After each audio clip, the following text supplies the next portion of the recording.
ನಮಸ್ತೆ ಸ್ನೇಹಿತರೆ, P D O ಹಾಗೂ ವಿಲೇಜ್ ಅಕೌಂಟೆಂಟ್ಗೆ ಸಂಬಂಧಪಟ್ಟಂತಹ ಸಾಮಾನ್ಯ ಕನ್ನಡದ ವಿಷಯದ ಬಗ್ಗೆ ಮಾತಾಡ್ತಾ ಇದ್ದೀನಿ. ನೀವು ಮೊದಲನೇ ಸಲ ನನ್ನ ಯೂಟ್ಯೂಬ್ ಚಾನಲ್ ನೋಡ್ತಾ ಇದ್ದರೆ ಪ್ಲೀಸ್ ಸಬ್ಸ್ಕ್ರೈಬ್ ಮಾಡಿ. ಮೊದಲನೇ ಪ್ರಶ್ನೆ, ರಗಳೆ ಕವಿ ಎಂದು ಪ್ರಸಿದ್ಧನಾದವನು? ಹರಿಹರ. ಎರಡನೇ ಪ್ರಶ್ನೆ, ರಾಷ್ಟ್ರಕವಿ ಎಂಬ ಬಿರುದು ಗಳಿಸಿದವರು? ಕುವೆಂಪುರವರು. ಮೂರನೇ ಪ್ರಶ್ನೆ, ಕನ್ನಡದ ಕಣ್ವ? BM ಶ್ರೀಕಂಠಯ್ಯ. ಸಿನಿಮಾ ಯಾವ ಭಾಷೆಯಿಂದ ಬಂದಿದೆ? ಇಂಗ್ಲಿಷ್ ಭಾಷೆಯಿಂದ ಬಂದಿದೆ.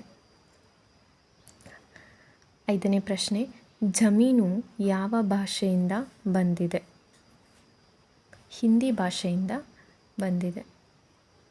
ಆರನೇ ಪ್ರಶ್ನೆ, ಟಿಕೇಟು ಯಾವ ಭಾಷೆಯಿಂದ ಬಂದಿದೆ?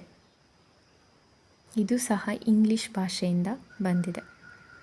ಇನ್ನು ಏಳನೇ ಪ್ರಶ್ನೆ, ಛತ್ರಿ ಯಾವ ಭಾಷೆಯಿಂದ ಬಂದಿದೆ? ಸಂಸ್ಕೃತ ಭಾಷೆಯಿಂದ ಬಂದಿದೆ. ಎಂಟನೇ ಪ್ರಶ್ನೆ, ಪಸಂದು ಯಾವ ಭಾಷೆಯಿಂದ ಬಂದಿದೆ? ಹಿಂದಿ ಭಾಷೆಯಿಂದ ಬಂದಿದೆ. ಒಂಬತ್ತನೇ ಪ್ರಶ್ನೆ, ಶಡ್ಡು ಯಾವ ಭಾಷೆಯಿಂದ ಬಂದಿದೆ?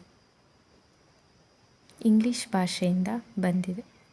ಹತ್ತನೇ ಹಾಗೂ ಕೊನೆಯ ಪ್ರಶ್ನೆ, ಆಕಾಶ ಎಂದರೆ? ಭಾನು ಎಂದರ್ಥ. Thank you for watching. Watch more videos. Please subscribe my YouTube channel.